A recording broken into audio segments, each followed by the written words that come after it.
বঙ্গোপসাগরীয় নিম্নচাপের জেরে দক্ষিণবঙ্গের টানা কয়েকদিন বৃষ্টিপাত, আর সেই বৃষ্টিপাতের জেরেই ভয়াবহ বন্যা পরিস্থিতি সারা জেলায়।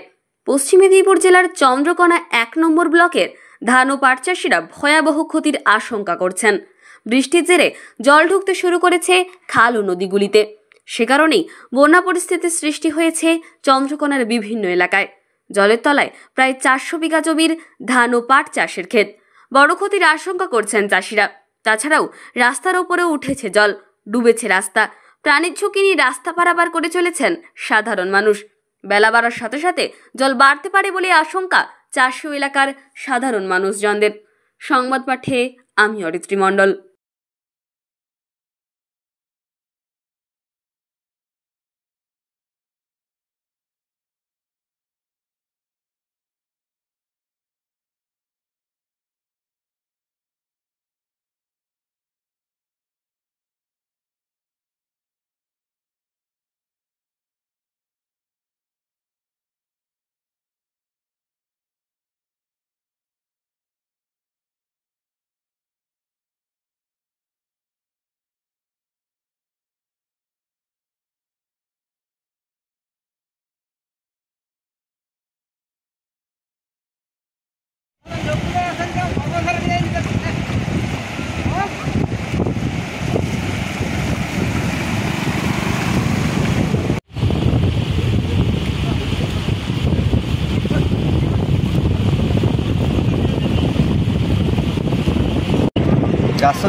চারশো বিঘার উপর কি লাগানো ছিল?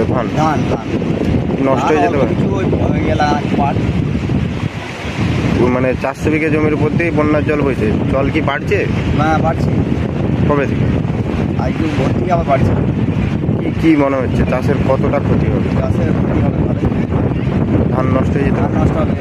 জলটা তো নিকাশি হবে না, পোলটা উঁচু হয়ে গেছে। অতএব জলটা থেকে দেখেভাবে মরবে, মানে ধানটা অনেকটাই পছন্দ হচ্ছে। রাস্তার উপরেও তো জল উঠেছে। হ্যাঁ, রাস্তার উপরেও জল। সাধারণ মানুষ কি পারাপার করছে?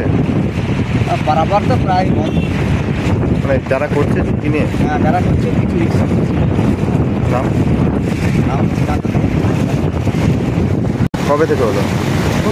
প্রচুরটা কম ছিল, কালকে বেশি হচ্ছে। কি কতটা ক্ষতি হতে পারে চাষের? 400 বিঘার মতো ক্ষতি হয়ে যাবে। জল কি বাড়ছে? হ্যাঁ, বাড়ছে।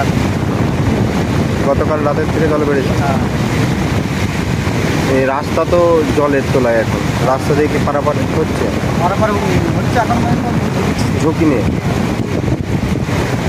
কি চাষের কতটা ক্ষতি হতে পারে আশঙ্কা করছে? 400 বিঘার মতো ক্ষতি হয়েছে। ধান নষ্ট হয়ে যেতে পারে। আপনার নাম? আমার নাম